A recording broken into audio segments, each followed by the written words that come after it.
Okay, let's just get right into it. Because if you've been feeling like the old rules for building a career just don't apply anymore, you're not going crazy. You're just paying attention. And Gen Z, well, they're writing a whole new playbook. I mean, let's be real. Is it the whole idea of, get a degree, land a stable job, climb the ladder? It honestly feels like a story our parents would tell us. The world has completely changed, and the career path has too. Yeah, this one hits. That late-night doom scroll, phone screen glowing, just absorbing one piece of terrible news after another about the economy, about AI, about the job market. It's a whole vibe. And honestly, it's more than just a vibe. That feeling is backed by some frankly wild data. The traditional path isn't just a little bumpy anymore. The bridge is like literally out. Let's just look at the numbers. Okay, so brace yourself for this number. In the UK alone, we're talking about 1.2 million recent graduates. Think about that. A huge, educated, ambitious talent pool, all hitting the job market at the same time. And how many entry-level spots were there for them? For all 1.2 million of them? Fewer than 17,000. Wait, what? No, that's not a typo. Over 1 million people are fighting for less than 17,000 jobs. The math just doesn't math. It's completely insane. And this isn't just a UK thing. Over in the US, nearly 60% of recent college grads are unemployed and still trying to find that first professional job. So much for that whole go to college, get a good job promise, right? It's just broken.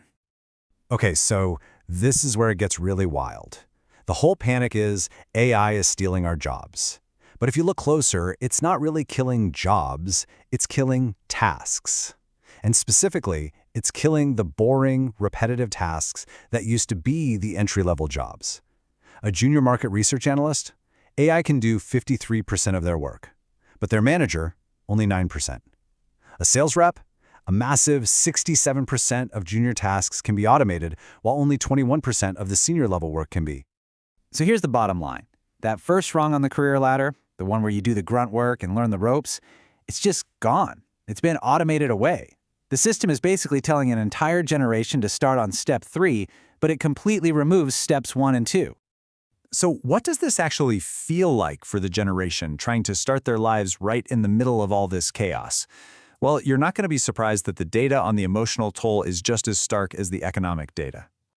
So, yeah, a Gallup-Walton survey found that 41% of Gen Z are just straight up anxious about what AI means for them. This isn't some niche fear anymore. It is mainstream. It's what millions of young people are thinking about while they're just trying to get started. And you can see that anxiety playing out everywhere. Over half of this year's grads are second-guessing their career path because of AI. A staggering 86% of Gen Z reported feeling burned out at work last year. And get this, 1 in 3 just believe they'll never own a home. It's a constant psychological weight. The result is a whole generation dealing with insomnia, a sense of hopelessness, and this constant low-grade career dread. It's just a lot. But, and this is a big but, this is not a story about doom and gloom. No way. Because when the game is rigged, you don't just keep playing, you flip the whole table over and you invent a new one. And that is exactly what's happening. This is the pivot. Okay, let's talk about main character energy. This isn't about being a narcissist or thinking the world revolves around you. It's a really profound mindset shift. It's about viewing your life as a story where you are the protagonist and you actually have the power to write the next chapter. It's all about self-advocacy, empowerment, and taking back control of your own narrative from a system that feels totally out of control. No, it's got its nuances. On the one hand, it's all about self-actualization and self-care, right? Giving yourself permission to go after what you really want. But if you take it too far, it can definitely tip over into narcissism or create this insane pressure to perform 24/7. The key is balance. Remembering you're the main character in your story, but you're not the only person in the world. And that really is the core of the new playbook. If the established script is broken, if the plot only leads to a dead end, you just throw it out and write something better. You become your own scriptwriter. So what does that new plot actually look like in practice? Well, it looks like bypassing the broken parts of the system completely and just building new pathways to success brick by brick. So how does this actually work? Let's start with networking. For boomers, it was all about word of mouth. But look at this, 20% of Gen Z are now landing interviews through TikTok. They are literally hijacking an entertainment platform to showcase their skills, completely bypassing the resume block hole and getting seen directly by hiring managers. They're building their own visibility from the ground up. So this is basically the new playbook, step by step.